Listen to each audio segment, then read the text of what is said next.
युगऋषि विचार श्रृंखला का 91वां 91 चरण आज 1 अप्रैल।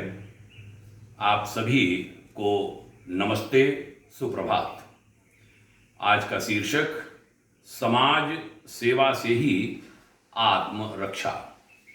कोट कर रहे हैं अखंड ज्योति मई 1949 के पृष्ठ 29 से।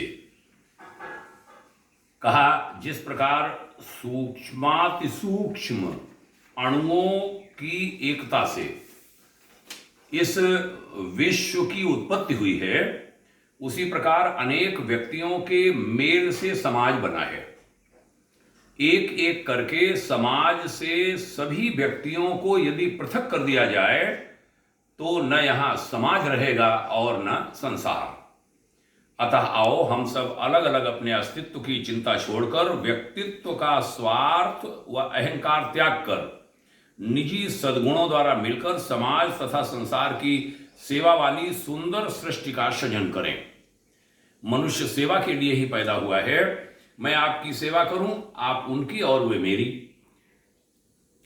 इस प्रकार हम सबका कार्य सुचारू और सुव्यवस्थित रूप से ठीक समय पर होता रहे और राग द्वेष रूपी तू मैं के उस छीना झपटी वाले दूषित तरीके को ग्रहण करने से भी बच जाएं, जिसे अपनाने से मन कलुषित होता है, बुद्धि नष्ट हो जाती है, चित्त चलायमान होता है और व्यर्थ का अहंकार चमक जाता है। गुरुवर पूज्यवर आचार्य श्री राम शर्मा जी ने आगे लिखा इस लेखांश में, जैसे आतिथ्य सत्कार के समय भीतर से सेवा भाव का समुद्र उमड़ पड़ता है, उसी प्रकार निर्मल, निर्दोष और परमार्थ की निष्कलंक और पवित्र भावना हो सकती है। सेवा बहुत ही ऊंची चीज है।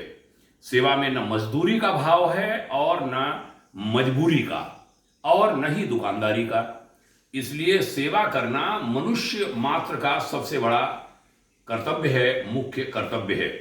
विदेशों में कुछ भी रहा हो, परंतु भारतवर्ष की संस्कृति तो यही बतलाती है कि मानवता की सेवा करने से ही हमारी रक्षा हो सकती है।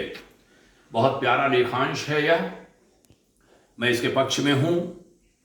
हमने अपने सेवा काल में अपने आध्यात्मिक और सामाजिक सेवा काल जो लगभग 3.5 दशक का है, उसमें ऐसा ही बनने का प्रयास किया। जब कहीं विवश हुए तब भाग्योदय फाउंडेशन बनाया।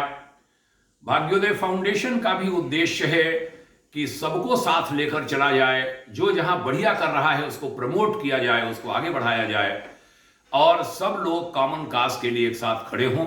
इस दिशा में भी हमारे प्रयत्न हैं। आपने ध्यान से सुना इस लेखांश को, इसको आप पात्र लोगों तक पहुंचाएंगे, जरूरतमंदों तक पहुंचाएंगे, ऐसा हमें विश्वास है। बहुत बहुत धन्यवाद, शुभकामनाएं, प्रणाम, ओम शांति।